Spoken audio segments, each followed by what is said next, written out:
Hello. First off, I want to say thank you to everyone for participating in our improv class with Frederick County Parks and Rec. And secondly, um, it was very great meeting with you all last week. I was happy to be a part of the crew and give instructions. So this is going to be a supplemental video for off week number 1, which is technically week 2. And basically, I'm just going to go over some of what we learned last week and expand on some of the do's and don'ts of improv. First and foremost, obviously, we covered yes and in depth last week. And yes and is the foundational rule of improv. It means to accept the reality that your partner creates and expand upon it. That keeps the scene moving forward and keeps people on the same page. It's a great tool, and it allows us to come up with different scenarios and answer different questions that are posed by our partners. That goes along with active listening. Active listening is more than just hearing words. It's understanding body language and emotional cues, noting small details such as shift in tone or physical actions. So, for example, if I'm in a scene with a partner and that partner starts to pretend to cry, then my obligation is to react in kind and either try to console that partner or find a way to make them cry harder. It all depends on what the yes and sequence might look like there. Supporting your partner. Improv is, of course, a team effort, and the goal is to make your partner look good. This makes the entire scene successful and allows the progression of the scene. And saying yes to your instincts. Your first instinct is to not critique yourself or critique your partner.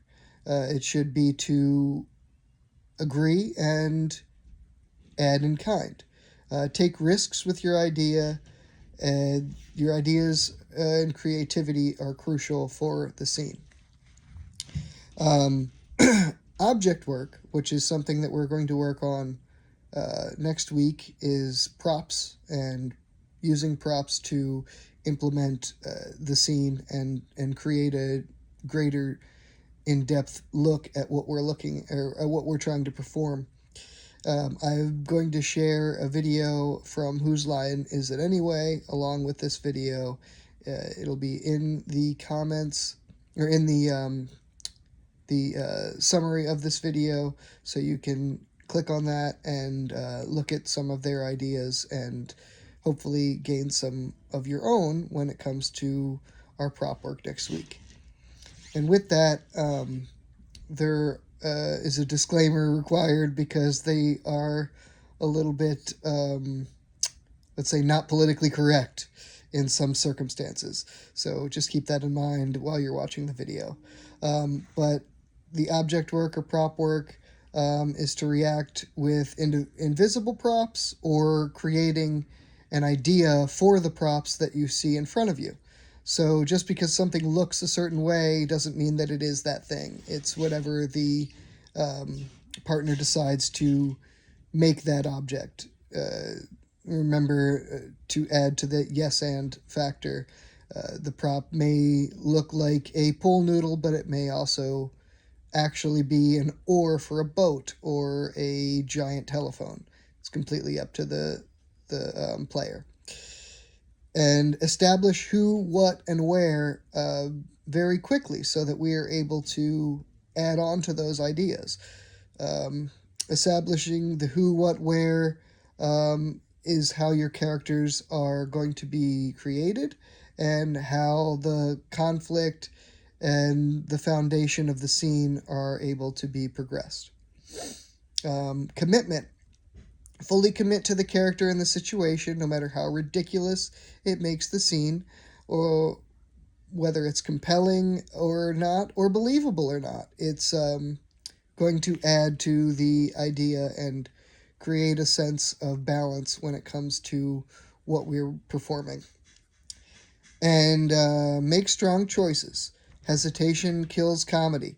Make a firm decision about the character or direction of the scene that will allow you to effectively progress it and keep you from being cautious. Don't be cautious. Try your best to be as authentic and, for a matter of speaking, strange as you'd like to be. And some important things to keep in mind as well while you're progressing your scene and trying to not be cautious is the adaptability and flexibility of your character. The ability to instantly change direction based on new information from partners is what we're basically trying to perfect here. So when something comes up, when something occurs, if someone turns that pool noodle into a horse, then now we're riding horses. Maybe we're in the outback. Maybe we're, roping cattle. It's completely up to the players and completely up to you to yes and that idea and add on to it and progress it and create those characters and scenes of the who, what, where. Emotional connection is what our class is going to be highlighting this coming week. So again, if someone decides they are going to be sad in the scene and try to play it as a very emotional person, then perhaps you need to react in kind and play off of that idea. So there's different variations of how you're going to play it emotionally, and the props should add to that. So keep that in mind when you're coming up with ideas for next week. And remember, it's on the fly. It's completely up to you how you decide to play those roles. Be in the moment and focus entirely on the immediate scene rather than planning ahead ensures that your responses are organic.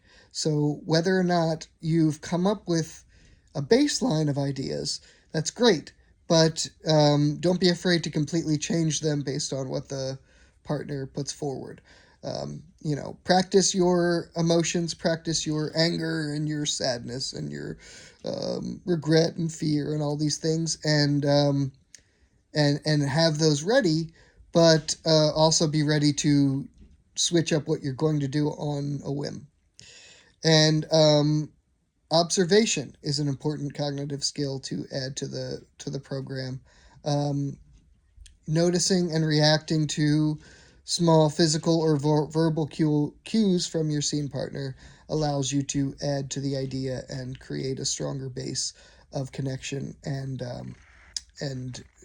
progress that scene. So common pitfalls to avoid.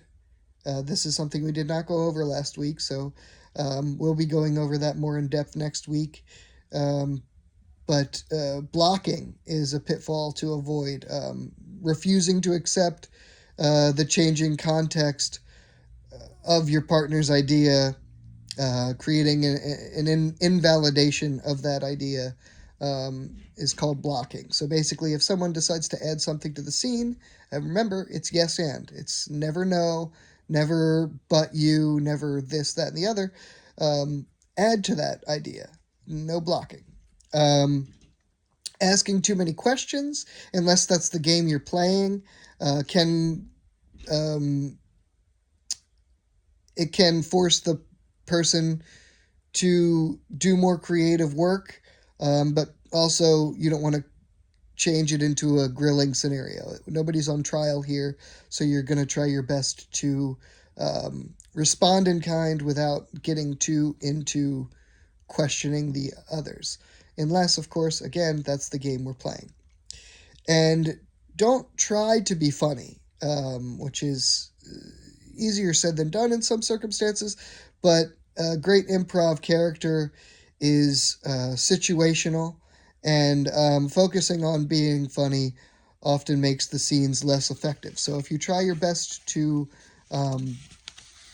sort of just react and act in kind, you'll find that the comedy just occurs. It just based on how you're talking with your partner and how you're progressing the scene. Don't worry, the funny will come. So you don't have to force it. And that's a great thing about improv comedy. Um, so again, session 2 is going to be about emotional connection, feeling and reacting with feelings, showcasing our emotional range by acting and reacting with feelings in the scenes. So keep that in mind when we go into next week. And our theme or setting is going to be sports or arts. So, sort of things that allow us to look into the feelings. You know, sports elicit a lot of feelings when you're watching them or when you're rooting for your team or rooting against the other team. And the arts, same thing. Think about the emotional connection that people get to visual arts or music or those sorts of things. So, just a quick video based on the overall ideas, and we'll reinstill those next week. So if you missed this video, no trouble. It's going to stay up on my page, so you'll be able to watch it as many times as you like, or, not at all. It's up to you. But thank you all again for being a part of the Frederick County Parks and Rec Improv Group, and I look forward to next week. Thank you, guys. Have a good one. Bye-bye.